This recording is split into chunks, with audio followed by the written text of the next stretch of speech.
This is CBS News Bay Area with Juliette Goodrich. Get ready. The Bay Area is about to sizzle. We are in first alert weather mode tonight with temperatures set to climb into dangerous territory for some of us. Now, this was the scene in Concord. Parks were actually packed with a lot of people just trying to find some shade.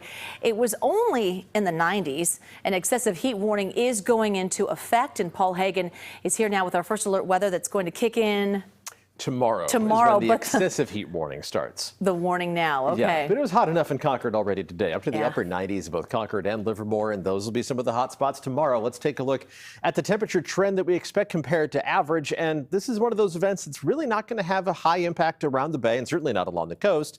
70 in San Francisco, 80 in Oakland. That's pleasant. Temperatures farther inland, though. Low 90s in San Jose, a dozen degrees above normal, and up to 105 degrees in Concord. The Tri-Valley and the Delta will be the hot spots, the temperatures ranging between 100 and 107 degrees. One of those spots is Antioch, where temperatures today reached up to around 100 degrees. And the heat risk, the excessive heat risk basically measures the threat of overexertion if you're not careful, staying hydrated, moderating your pace. And it was in the high category already today. Tomorrow it climbs to the very high category, maybe even close to extreme. This is the peak of the heat wave. It starts backing down already on Sunday and earlier peaked that heat risk, and a sharp drop by late afternoon as some more cloud cover arrives to shade us a little bit from that sunshine, and a stronger onshore breeze will be kicking in as well. But Sunday is still included in that excessive heat warning. Heat is a cumulative threat. The longer it's in place, the more it just kind of wears you down. So while Saturday will be the hottest day, you still need to take it easy on Sunday. Have a plan to check in on those folks who are more sensitive to the heat throughout the weekend as well. We'll take a look at next week's forecast, which includes a cool down in just a few minutes. All right, we'll take that, Paul. Thank you. Well, the coast will be spared from the heat, which means beaches like this one in Pacifica could get quite crowded. Cooling off in a pool, another option if they're open. Local lifeguards are in short supply right now, but our Jose Martinez found one pool in the East Bay that managed to avoid the problem by starting to plan back in December.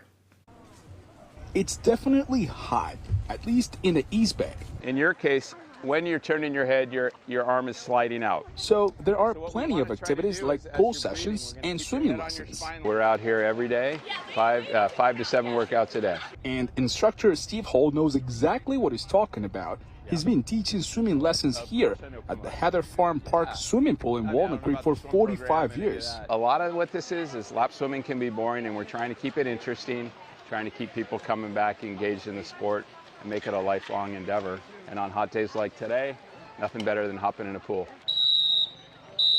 But in order for you to use one of these public pools, you need a lifeguard right there with you. The problem? There aren't enough in the Bay Area, especially in the East Bay, where more people are trying to beat the heat, spending time at pools dealing with the lifeguard shortage once again. There is a shortage in the industry, but for us as a facility this year, we do not have that problem. No. But how?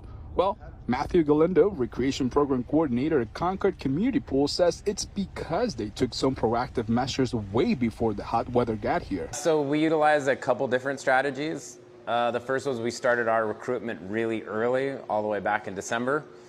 We actively participated with the high schools. We went to job fairs. We went to school events. And then we're one of the few facilities that don't require individuals come to us with lifeguard certifications. We provide them with all of their training. And you can see how the training was in full motion this Friday morning, hours before the pool opened its doors around 1 o'clock. It's a strategy that many pools are using, but it's not enough. The pandemic continues to impact the recovery of this industry, mostly because these young folks now have more opportunities to work elsewhere. So those who have to work outside may have fewer options to escape the heat. At this farm in San Joaquin County, the workday goes from sunrise to noon on hot days to try to reduce exposure to the heat. When I'm out in the excessive heat, first thing that goes for me is just the ability to reason well and to think properly. Heat is a major stressor on the body, especially for the young and the elderly and those with chronic heart conditions. So if you do have to be outside, don't forget to hydrate, listen to your body. Cooling centers have been set up around the Bay Area. And we do have those listed on KPIX.com. We'll also keep you updated on this heat wave through the weekend on air and streaming on the CBS News app. Cal Fire rescue crews sprung into action this afternoon after a car went over a 300-foot cliff near Scott Creek Beach down in Davenport. Only one person was in the car. They were helicoptered out and taken to a hospital in critical condition. Right now, no update on how that person is doing or what may have caused the car to go over the cliff in the first place. Another shooting on a Bay Area freeway, this one happening in San Francisco. CHP says a woman was shot in the leg around 1 p.m. and taken to SF General. You can actually see her white SUV on the shoulder there. Still no word on a suspect vehicle or what exactly led up to the shooting.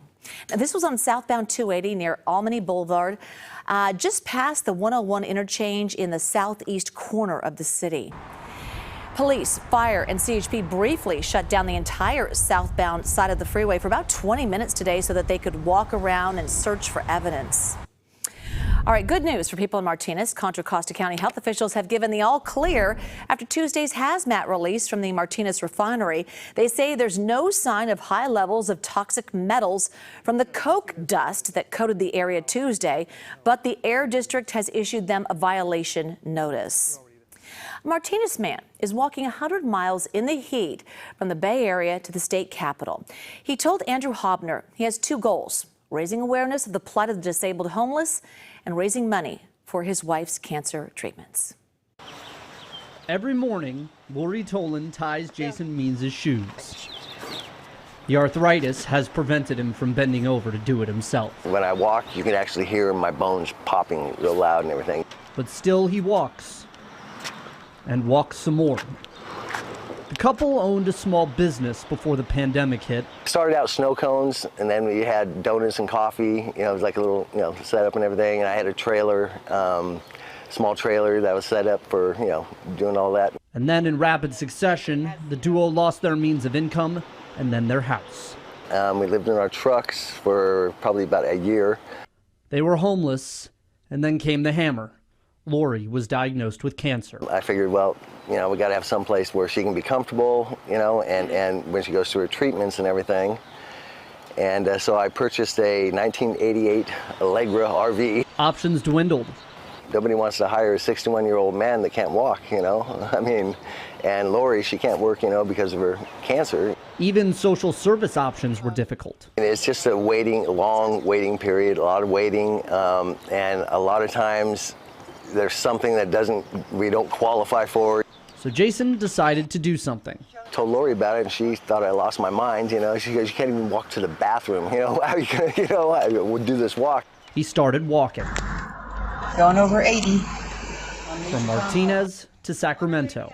It's partially to fundraise for Lori's cancer treatments. But now Jason sees it's bigger than that. There's so many out there that want housing, and want, a better life, and it's just so hard because the homeless problem is just so huge right now. In just 12 days, he's walked 41 miles and waits out the extreme heat in Dixon.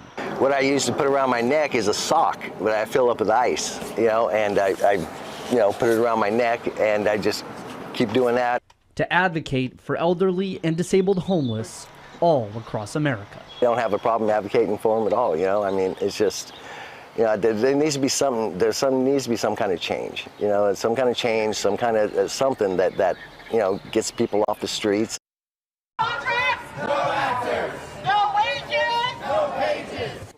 Top movie and TV actors are out on the picket lines with Hollywood writers, so that means most scripted entertainment is now essentially impossible to create, and even promotional events like the red carpets have been canceled. All right, we want to get back to our breaking news about that shooting. The CHP has confirmed that there's been a shooting on Interstate 580 in Oakland. So right eastbound lanes of 580 are shut down right now. The CHP telling us there was a shootout between two cars around Grand Avenue, and a person in another vehicle that was not involved was struck. Again, the CHP investigating the shooting on the freeway. Eastbound lanes are shut down right now. We'll continue to cover this breaking news story and have the latest developments for you tonight at 11 o'clock. In the meantime, thanks for watching. Up next, our half-hour special, Living with Fire. We'll see you back here at 11. Have a good weekend.